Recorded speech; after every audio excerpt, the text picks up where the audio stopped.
Some of the investment commitments made at the 4th South Africa Investment Conference are slowly beginning to trickle in. President Cyril Ramaphosa will attend the launch of the 350 million rand Sandvik Khomanani Manufacturing Site in Kempton Park, east of Johannesburg, later this morning.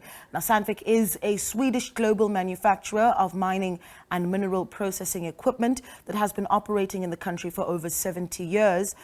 The company's investment is set to create over 500 jobs for locals. Our reporter Samkele Maseko is on the story. He joins us now live. Samkele, a good morning to you. What does the program look like for the launch?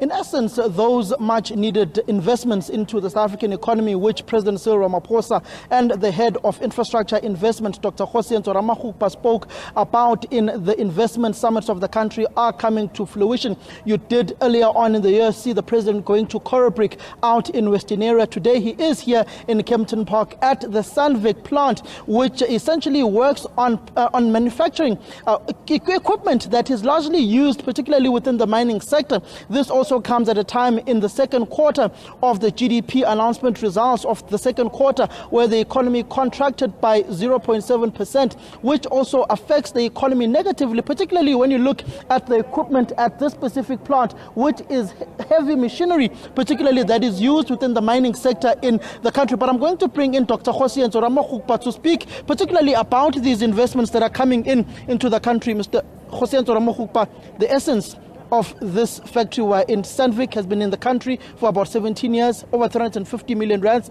invested into this specific plant, 500 jobs set to be created to the people of South Africa. What can we anticipate later on in the day? Well, it's a translation of the commitments that were made at the investment conference. I think there's a lot of skepticism that they just commitments, and people don't really see the actual jobs on the ground. And I think this is emblematic of what the president had committed to. So you can see that is real investment on the ground. As we have indicated, over 500 people employed in this facility. And what is significant for us is that we are not going to be importing heavy machinery. We are essentially capturing the entire value chain of primary production, which is mining, and then the secondary sectors of manufacturing equipment that is going to be used in exploitation of those minerals. And of course, there's a lot of skills, engineering skills, research and innovation that is embedded in the manufacturing of this heavy equipment. But it also gives us opportunity going into the future to consider Africa as an export market, because we'll be manufacturing here. So essentially, we are capturing the entire value chain. And in fact, this month, the president will also be unveiling, I think, 2 more other facilities in other parts of the country, just as an illustration, the drive to demonstrate that indeed a lot is being done. Of course, a lot more is required for us to be able to address unemployment, runaway unemployment. So it's important that we are very aggressive in attracting this investment. We are able to turn them around into actual construction, into actual factories and manufacturing, because these are real and quality jobs, because after the construction phase, these are the kind of skills that you require. And these are permanent jobs, quality jobs, like I said, and people who are beneficiaries of these quality jobs are able to participate in the broader economy. So this is what we'll be unveiling going into the future. I think the state has been very modest about its achievements, so it's important that we are able to elevate it, surface it, and there's no better person than the head of state to come and illustrate that indeed we are very aggressive and determined to deliver this infrastructure. Dr. Ramaphosa, when you look at particularly plant 3 on the entrance of that particular workshop 3, that is where 60% of the manufacturing from scratch is done in South Africa, which is total beneficiation of the value chain. When you look at workshop 2 and workshop 1, this side is basically the assembling of some of the machines that are coming from Sweden. Yes.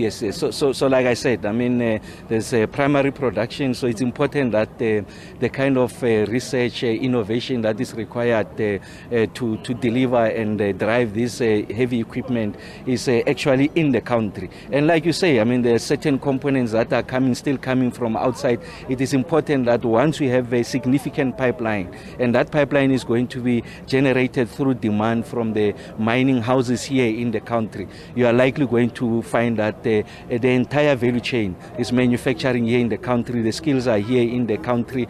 Like I said, the research and innovation is here. The patents are here in the country. And it gives us an opportunity to lay a solid platform for us to expand onto the continent and continue to make South Africa a sophisticated manufacturing base, because there's been a high degree of financialization of the South African economy. If you look at the performance of the various sectors, you'll see that finance continues to grow, but unemployment also continues to grow. It's an illustration of the fact that the financial sector is not labor absorptive, and it also requires high levels of skills that are not in the country. We know that part of unemployment in the country is structural, that we are not able to produce the kind of skills that are required in the economy. So to reconfigure, if you like, that equation, it's important that we begin to develop new skills that are required in the country. Manufacturing is here, value addition must happen here. So there is no reason for us to look outside the country, to look east, to look to the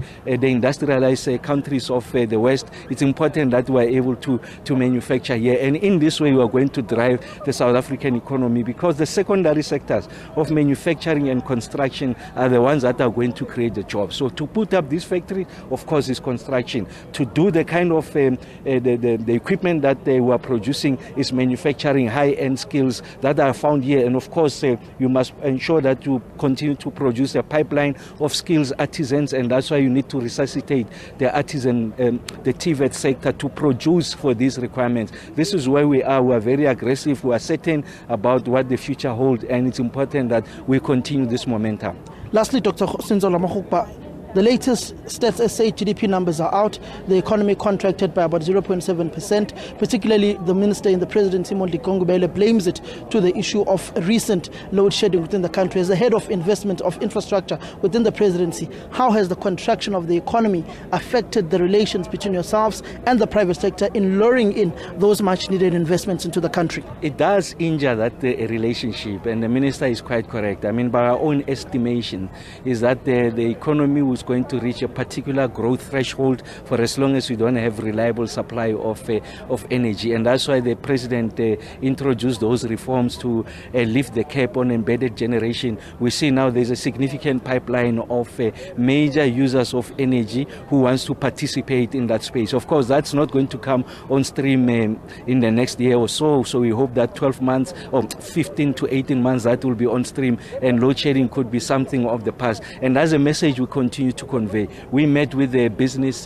communities chamber in KZN about a week ago, explaining what the plans are, understanding what their plans are, and ensuring that there's great levels of intersection, because private sector and public sector must coalesce to ensure that we resolve the unemployment question. Even this afternoon, in my capacity, I'm meeting the major construction companies in the country. You can mention them, the marquee construction companies, just to convey a message. There's a pipeline of projects that are coming. They must ready themselves. Capacity utilization is very low. We want to increase it. But it's important that in that conversation, they have to understand that there has to be qualitative participation of small to medium enterprises, especially those owned by women and youth. And that's a conversation, and hopefully it's going to emanate or culminate into something tangible when the pipeline comes through. It's not only selected companies, marquee companies, but it's everyone that benefits, and we're able to build new companies that they are able to stand on their own going into the future.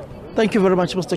Cyril Ramaphosa, who is the head of infrastructure investment within the presidency. The president will be arriving any minute from now to particularly open this 350 million rands investment from Sandvik, which is a Swedish company which has employed about 500 South Africans, particularly within which generates equipment, heavy machinery for the mining sector in the country. Yeah, Samkele Maseko there. Thank you so much for that update.